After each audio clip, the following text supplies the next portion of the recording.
I want to begin tonight with the issue that voters repeatedly say is their #1 issue, and that is the economy and the cost of living in this country.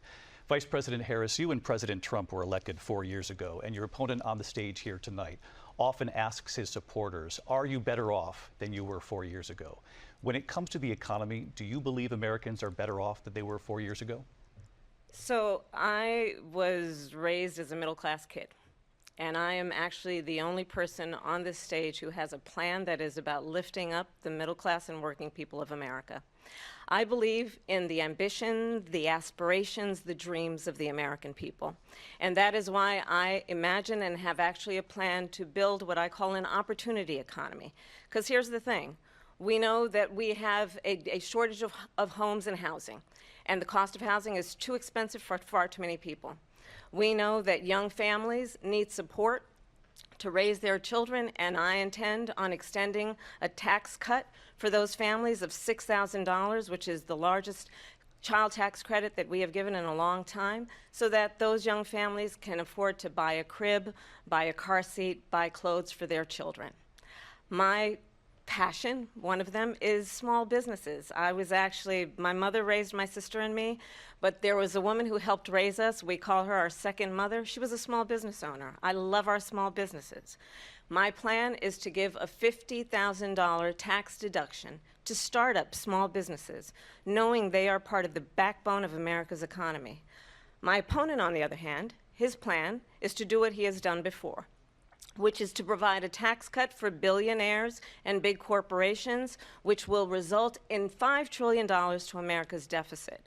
My opponent has a plan that I call the Trump's sales tax, which would be a 20% tax on everyday goods that you rely on to get through the month. Economists have said that that Trump sales tax would actually result for middle-class families in about $4,000 more a year, because of his policies and his ideas about what should be the backs of middle-class people paying for tax cuts for billionaires. President Trump, I'll give you 2 minutes. First of all, I have no sales tax. That's an incorrect statement. She knows that. We're doing tariffs on other countries. Other countries are going to finally, after 75 years, pay us back for all that we've done for the world. And the tariff will be substantial in some cases. I took in billions and billions of dollars, as you know, from China.